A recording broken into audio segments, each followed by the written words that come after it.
আমরা আজকে একটা ভূতের গল্প বানাচ্ছি এবং এই বানানোর সাথে সাথে ভূতের গল্পে কি কি ধরনের সাউন্ড হতে পারে এই বিষয়গুলো নিয়ে আমরা একটু গবেষণা করছি।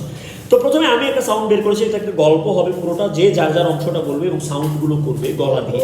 আচ্ছা, তো এখন আমরা কি করব, প্রথমে একটা ভূতের বাড়ি এবং ওই ভূতের বাড়ির দরজাটা খুলে গেল, এটা সাউন্ডটা হবে এরকম।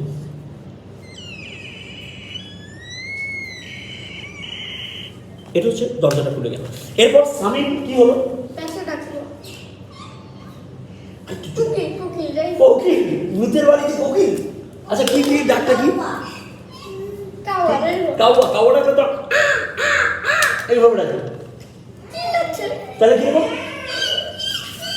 ওকে, এটা একটা সাউন্ড পাওয়া গেল। এরপরে আসবে ফাইয়াজ, তার অংশটা নিয়ে। ফাইয়াজ আসো। দরজা খোলার পরে ভূত আসলো, সাউন্ডটা কিরকম? কিন্তু আমি তো মনে হলো ভূতের কফ আসছে। আচ্ছা চলো, আই থিংক ইটস গুড। আচ্ছা ভালো হয়েছে, আই ব্যাক। ওকে, এরপরে ফ্যানটা অফ ছিল, হঠাৎ করে একা একা ফ্যানটা চলে উঠছে, সাউন্ডটা কিরকম? ফ্যানটা চলে উঠছে, নাইস। ওকে, ভূতের গল্প। এরপরে পোলাওয়ের চাল দিয়ে মধু এখানে একটা শেকার বানিয়েছে, এর সাউন্ডটা এরকম। সাইলেন্স।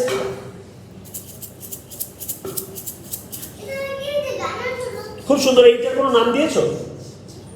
কোনো নাম দেবে? তো ভূতের বাড়িতে এটা কি করবে, এটা কি কাজ হবে? সাইলেন্স। এটা কি? ভূতের বাড়িতে শাওয়ার করবে, কিন্তু এই শাওয়ারের সাউন্ড তো বাবা এরকম তো হয় না। এটা কি ধরনের শাওয়ার? পানি আটকে আটকে যেতেছে তো, হ্যাঁ পানি আটকে যাচ্ছে ওখানে, তাহলে তো গোসল করতে তার খুব কষ্ট হওয়ার কথা বুঝছে, তাই না? শাওয়ার ভেঙে গোসল করবে, হ্যাঁ। এটা কিসের সাউন্ড?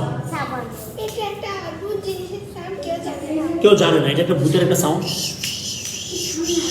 এরকম টাইপের একটা সাউন্ড। আমার মনে হয় ওই যেহেতু এক পানির ব্যাপারে বললো, বাসায় একটা পানির সাপ্লাইয়ের একটা ব্যাপার থাকে, ওইটাতেও সমস্যা, গ্যাসেরও problem. Okay, light off on এরকম একটা সাউন্ড অবনী ওয়ানা বের করেছে। ওয়ানা শোনো, লাইট অফ অনের সাউন্ড। ভালো। এরপর আর কেউ? লাস্টে আমি ওখানে আসলাম জাদুর কাঠি গান মামা, এবং তারপরে ওখানে একটা জাদু করলাম, এরপর এরকম একটা সাউন্ড হলো, দেখো এই এরকম। সাইলেন্স।